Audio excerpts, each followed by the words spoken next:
തൃശൂരിൽ ലഹരിവേട്ട 330 ഗ്രാം MDMA-യുമായി രണ്ടുപേരെ സിറ്റി ലഹരിവിരുദ്ധ സ്ക്വാഡും വെസ്റ്റ് പോലീസും ചേർന്ന് പിടികൂടി. കാറിൽ MDMA കടത്തുകയായിരുന്ന കാസർഗോഡ് സ്വദേശി നജീബ്, ഗുരുവായൂർ സ്വദേശി ജിനീഷ് എന്നിവരാണ് പിടിയിലായത്. ജെയ്സൺ ചാമോളപ്പിൽ നൽകും കൂടുതൽ വിവരങ്ങൾ. ജെയ്സൺ, ഇവർ ഇങ്ങനെ സ്ഥിരമായി കാരിയേഴ്സായി പ്രവർത്തിക്കുന്നവരാണോ? എന്താണ് നമുക്കിപ്പോൾ ലഭിക്കുന്ന വിവരങ്ങൾ?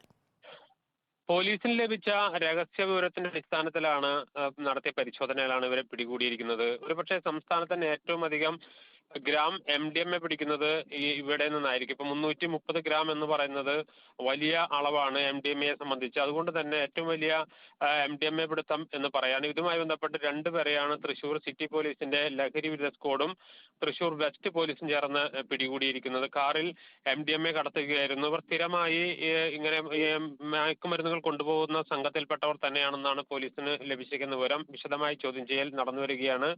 കാസർഗോഡ് സ്വദേശിയായ നജീബ്, അതുപോലെ തന്നെ ഗുരുവായൂർ സ്വദേശിയായ ജിനീഷ് എന്നിവരാണ് ഇപ്പോൾ പിടികൂടിയിരിക്കുന്നത്. എവിടെയെല്ലാം വിതരണം ചെയ്യാൻ കൊണ്ടുവന്നതാണെന്നടക്കമുള്ള കാര്യങ്ങൾ ചോദിച്ചറിയുകയാണ്. ഇതിനുശേഷം ഇതുമായി ബന്ധപ്പെട്ട കൂടുതൽ അറസ്റ്റുകൾ ഉണ്ടാകുമെന്നാണ് പോലീസ് അറിയിച്ചിരിക്കുന്നത്. സുജിയ.